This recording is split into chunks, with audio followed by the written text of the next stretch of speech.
Hai semuanya, apa kabar? Sehat, sukses, bahagia selalu ya.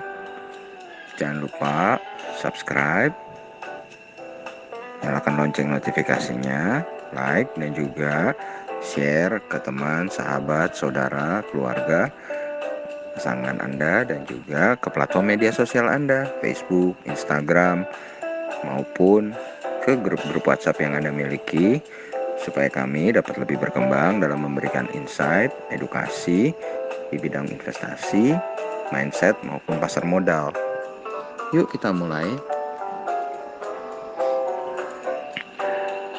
Dunia saham sudah lama menjadi salah satu wadah bagi masyarakat umum untuk bisa mewujudkan tujuan keuangan. Pasalnya, daripada mendiamkan dananya pada tabungan, melalui investasi saham, nilai uang tersebut dapat bertambah secara signifikan di waktu yang akan datang. Hal ini tentu menjadi daya tarik utama bagi seseorang yang ingin menekuni dunia saham. Belum lagi adanya bonus dividen yang bisa dipergunakan untuk keperluan sehari-hari atau mungkin kesempatan senang-senang. Tak ayal cukup banyak orang yang berusaha mengakrabkan diri dengan dunia investasi. Belakangan ini investasi saham juga jadi lebih populer, khususnya di kalangan milenial ya. Apalagi banyaknya fintech, kemudian ditambah dengan gencarnya edukasi tentang finansial di berbagai sosial media, membuat keinginan untuk melek dalam dunia saham semakin menjadi. Akan tetapi menekuni dunia saham nggak bisa dilakukan dengan ilmu yang didapatkan hanya dalam waktu beberapa hari saja nonton YouTube, berapa hari baca buku, atau mungkin 3 hari ikut seminar yang puluhan juta gitu ya. Dan di dalamnya banyak sekali berbagai hal yang perlu Anda pelajari. Misalnya ada beragam istilah yang perlu Anda pahami betul maknanya sebagai pemain saham. Contohnya adalah IPO. Nah, bagi Anda yang baru atau baru akan terjun atau baru pemula di dunia saham, yuk kita belajar tentang apa itu IPO. Bagi Anda yang sudah sering melihat isi pasar saham, tentu tidak asing lagi dengan IPO ini. IPO atau Initial Public Offering merupakan kondisi di mana perusahaan akan menjual sebagian sahamnya kepada publik atau masyarakat umum. Tujuan IPO adalah untuk mendapatkan dana tambahan guna melancarkan operasional perusahaan maupun untuk mempercepat kegiatan ekspansinya. Dalam bahasa Indonesia, IPO sering juga disebut sebagai penawaran saham perdana. Dengan kata lain, IPO juga dapat didefinisikan sebagai nilai saham suatu perusahaan saat pertama kali dilepas ke publik. Melalui acuan IPO tersebut, masyarakat umum atau investor dapat menawar, membeli, ataupun menjual saham sebuah perusahaan. Jadi dengan adanya IPO ini, saham perusahaan bukan lagi milik individu atau perorangan, melainkan sudah dapat dimiliki oleh publik, atau dalam istilahnya sudah go public. Lalu, apakah alasan perusahaan melepaskan sahamnya secara go public? Seperti yang sempat dibahas sebelumnya, perusahaan dengan status IPO sudah melepaskan sahamnya ke masyarakat umum atau go public. Saat sudah go public, siapa saja dapat melakukan transaksi jual beli atas saham suatu perusahaan yang diminati. Jadi saham perusahaan sudah bukan lagi milik perorangan. Sebelum memutuskan go public, tentu perusahaan punya beragam alasan dan pertimbangan yang matang.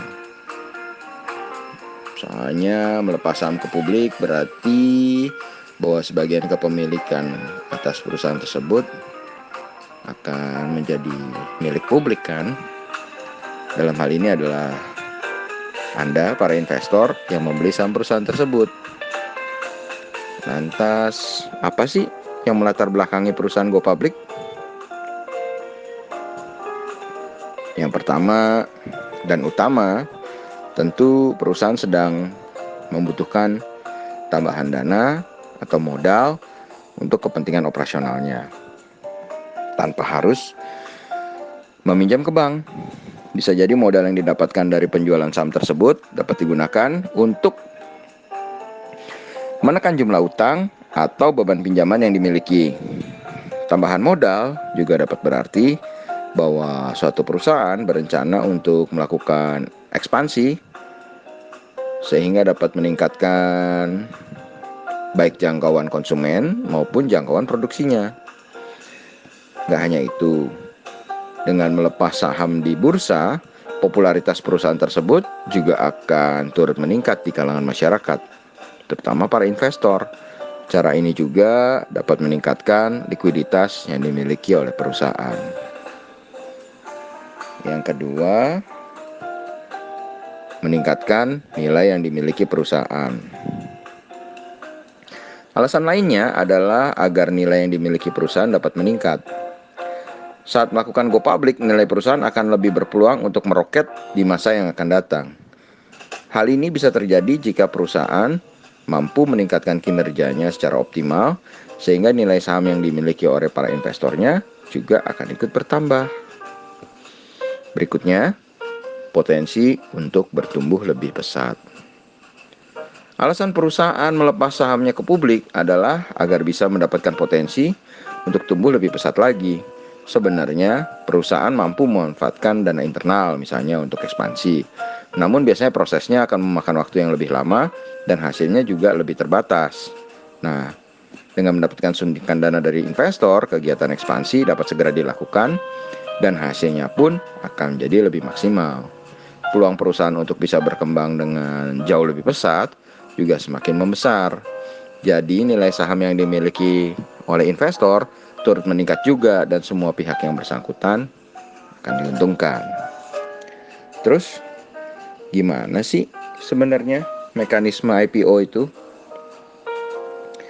Kalau kita lihat pengertian dan juga latar belakang sebuah perusahaan mengajukan IPO, terkesan sederhana dan tidak rumit. Tapi pada prakteknya secara langsung di dunia saham, mekanisme atau proses IPO tersebut punya beberapa tahapan yang harus dilalui.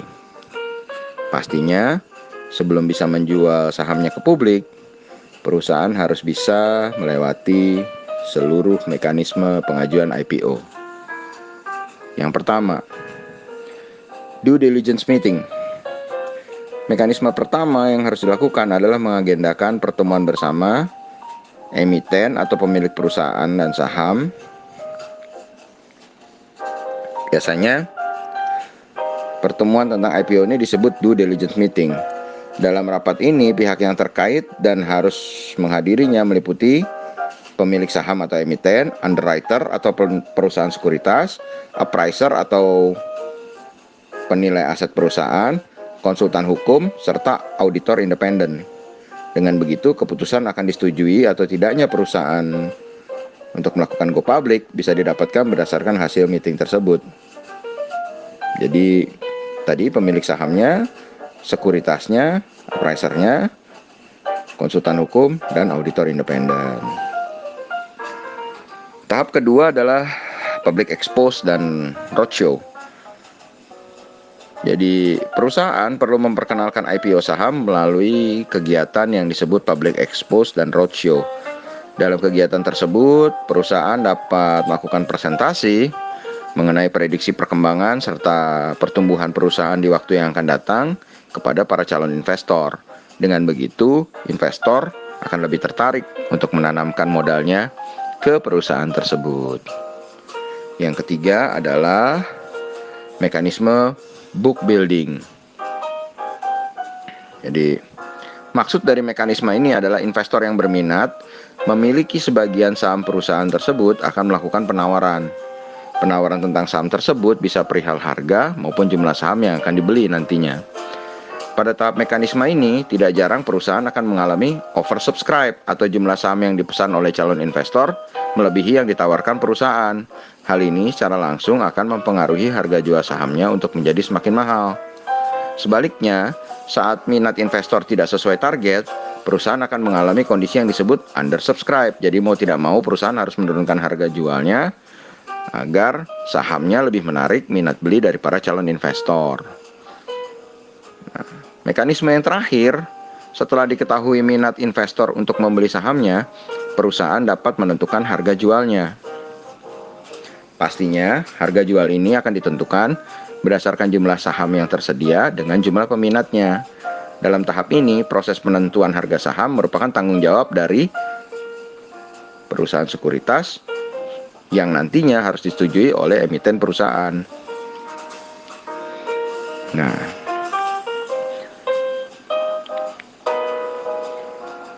saham-saham IPO pasti semuanya memiliki kekurangan dan memiliki kelebihan. Tetapi sama seperti kepemilikan dalam saham-saham yang lain, bila kita membeli saham IPO berarti kita juga secara tidak langsung akan menjadi bagian dari pemilik perusahaan tersebut. Nah, pastinya tujuan untuk menjadi pemilik perusahaan tersebut adalah untuk mendapatkan untung dari dana yang diinvestasikan. Oleh sebab itu, agar risiko kerugian dapat diminimalisir, Anda harus terus melakukan analisis yang komprehensif terhadap IPO perusahaan yang diincar. Demikianlah insight kita tentang IPO. Semoga bermanfaat. Sampai jumpa di insight berikutnya. Tetap sehat, tetap semangat, dan tetap bahagia.